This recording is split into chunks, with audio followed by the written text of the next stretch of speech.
کہ کتنی حرکت کرنے سے نماز ٹوٹے گی. تو جب واضح دلیل نہیں ہوتی تو حضرات فقہائے کرام پھر اجتہاد کرتے ہیں. تو اب بعض فقہا تو اس کے قائل ہیں کہ بغیر ضرورت کے اگر 3 دفعہ حرکت کر لی، بغیر ضرورت کے 3 دفعہ جلدی جلدی حرکت کر لی تو پھر نماز ٹوٹ جائے گی. بعض فقہا اس کے قائل ہیں.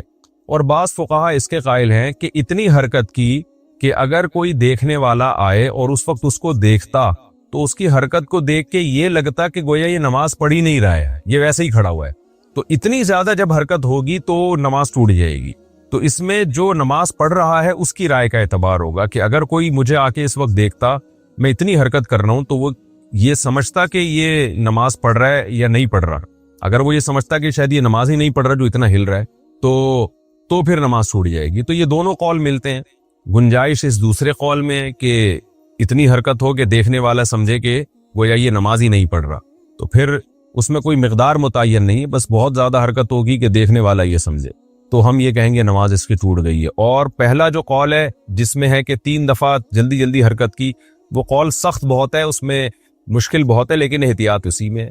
تو بہتر یہی ہے کہ حرکت ہی نہ کرے تاکہ اس مسئلے میں پڑھنے کی ضرورت ہی پیش نہ آئے نا. ہمارے حضرت فرمایا کرتے تھے نمازی کو چاہیے پہلے جتنی جہاں کھجانا ہے نا تسلی سے کھجا لے، ہلے اتنا ہل کے تھک جائے پھر کھڑا ہو. بہت سے لوگوں کو دیکھا ہے نماز سے پہلے سکون سے بیٹھے ہوتے ہیں، جیسے ہی نیت باندھیں گے ایک دم ہلنا شروع ہو جاتے ہیں، پتہ نہیں ان کو کیا ہو جاتا ہے، ایک دم حرکت کرنا شروع ہو جائے گی. تو تمیز سے نماز پڑھنی چاہیے انسان کو. تو ایسا کام نہیں کرنا چاہیے جو نماز کے منافی. ہاں کوئی بہت ضرورت ہے تو پھر جلدی سے حرکت کر کے وہ ختم کر دے اس کو جو خارش ہو رہی ہے، تاکہ نماز میں اس کا دھیان نہ بٹے. بعض دفعہ خارش ہو رہی ہوتی ہے سر میں یا کہیں چہرے پہ، اس طرح سے اس کو کوئی الجھن ہو رہی ہوتی ہے، اگر وہ نہیں کھجائے گا تو نماز سے دھیان ہٹتا ہے. تو اس میں تو ٹھیک ہے جلدی سے حرکت کر لی. یا کوئی نمازی کے آگے سے گزرنے کی کوشش کر رہا ہے اس کو ہٹا لینا چاہیے. تو اس طرح کی حرکت جہاں ضروری ہو وہاں تو بالکل جائز ہے، لیکن جہاں ضروری نہیں ہے تو ایک دفعہ بھی حرکت نہ کرے. اور اگر 3 دفعہ حرکت کر لی ہے تو احتیاط اسی میں ہے کہ نماز لوٹا لے، لیکن نہیں لوٹاتا تو بھی امید ہے کہ نماز انشاءاللہ ہو جائے گی، کیونکہ دوسرا قول بھی بہرحال موجود ہے.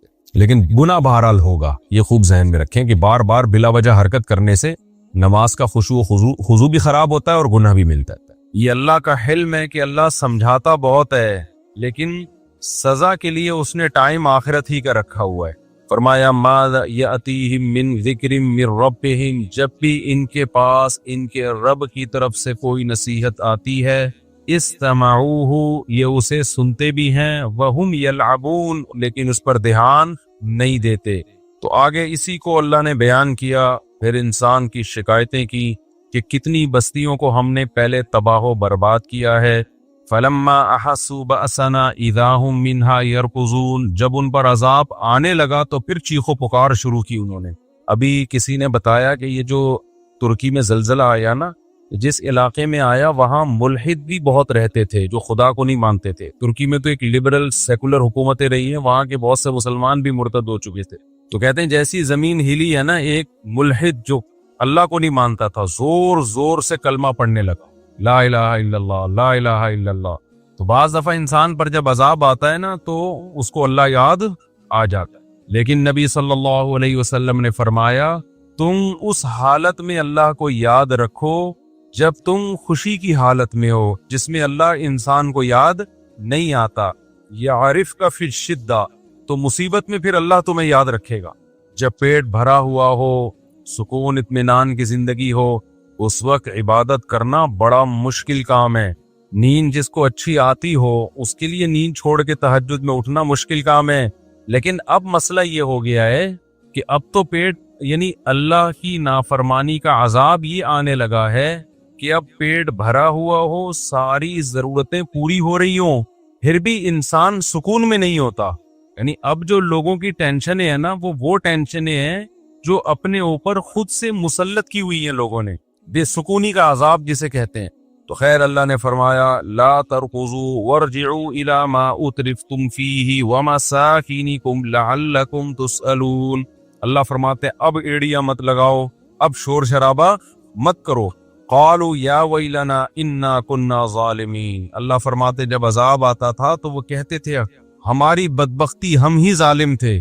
فما زالت تلک دعواہم. اللہ فرماتے ہیں اسی طرح چیخو پکار میں لگے رہتے تھے کہ اللہ معاف کر دے، ہم نے پیغمبروں کی بات کو ٹھکرا کر اپنی جان پہ ظلم کیا، لیکن اللہ فرماتے ہیں حتی جعلناہم حصیدا خامدین، ہم نے ان پستیوں کے نشانات مٹا دیے، ہمیں ترس نہیں آیا ان کے اوپر۔ کیسی اللہ کی عادت ہے، دیکھو آپ سے بڑا جرم ہو جائے، جب تک عذاب دیکھا نہیں ہے نا، ذرا سا گڑ گڑا لو گے، 2 رکعت پڑھ کے ہاتھ اٹھا کے معافی مانگ لو گے، اللہ کیا کرے گا؟ معاف۔ کیوں؟ اللہ کہتے ہیں اس نے عذاب دیکھا نہیں ہے، غیب پر ایمان لایا ہے، اور اللہ فرشتوں سے کہتا ہے کہ دیکھو اس بندے کا مجھ پر ایمان ہے، اسے پتا ہے کہ کوئی ذات ہے جو گناہ پہ اس کو سزا بھی دے سکتی ہے اور اس کے گناہ کو معاف بھی کر سکتی ہے۔ اس جذبے کے تحت یہ مجھ سے مانگ رہا ہے، حالانکہ نہ اس نے مجھے دیکھا نہ اس نے میرے عذاب کو دیکھا، تو تم گواہ رہو میں نے اس کے جرم کو معاف کر دیا۔ کہتے ہیں نا بنی اسرائیل نے جب توبہ کی ہے نا بچڑے کی عبادت سے، تو اللہ نے کہا ایسے توبہ نہیں قبول کروں گا، جنہوں نے عبادت کی ہے وہ اپنے آپ کو قتل کے لیے پیش کریں، ان کی گردنیں اڑائی جائیں گی۔ جو اپنے آپ کو قتل کروا دے گا اس کا مطلب دل سے توبہ کی ہے اس نے۔ تو اتنا سخت حکم تھا کہ توبہ سزا ملے گی پھر توبہ قبول ہوگی، لیکن اس امت میں کیا ہے بھائی، جس طرح بھی اللہ کے سامنے گڑ گڑا لو اللہ کیا کر دے گا؟ معاف۔ تو علماء نے وجہ بیان کی ہے کہ بنی اسرائیل نالائق لوگ تھے، ان کے ساتھ معاملہ بھی اللہ نے سخت کیا۔ وہ نالائق کیسے تھے؟ ساری نشانیاں اپنی آنکھوں سے دیکھی، فرعون کو غرق ہوتا ہوا دیکھا، سمندر میں راستے بنتے ہوئے دیکھے۔ اب جب موسیٰ علیہ السلام تورات لینے جا رہے ہیں تو کہہ رہے ہیں موسیٰ اس وقت تک یقین نہیں کریں گے جب تک اپنی آنکھوں سے نہ دیکھ لیں ہم اللہ کو۔ تو اللہ نے کہا کہ تمہیں ثبوت چاہیے نا کہ اللہ ہے اور اللہ تورات دے رہا ہے، تو گویا اللہ نے بزبان حال کہا کہ ہمیں بھی تمہاری توبہ کے سچے ہونے کا ثبوت چاہیے کہ تم دل سے کر رہے ہو کہ نہیں کر۔ صحابہ کرام نے ایسا کوئی نبی سے مطالبہ نہیں کیا، تو اس امت کے ساتھ اللہ کے خاص معاملات۔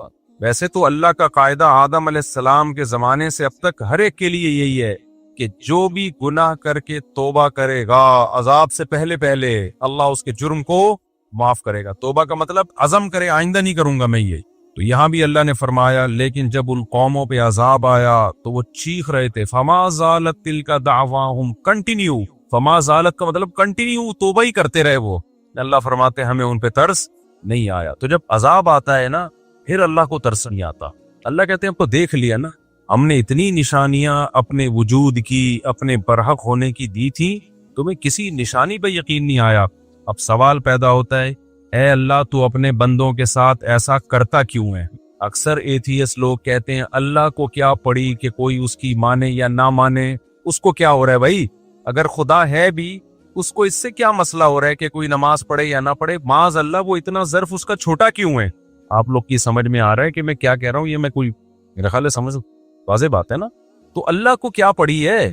اللہ کو کیا مسئلہ ہے؟ معاذ اللہ ایسی باتیں کرتے ہیں۔ اور بھائی اللہ نے پیدا کر دیا، اگر کوئی خدا ہے تو انجوائے کرو لائف کو یار۔ تو اس کا جواب اللہ نے دیا، ہم کیوں بستیوں کو ہلاک کرتے ہیں، نافرمانوں کو سزائیں کیوں دیتے ہیں؟ کیوں؟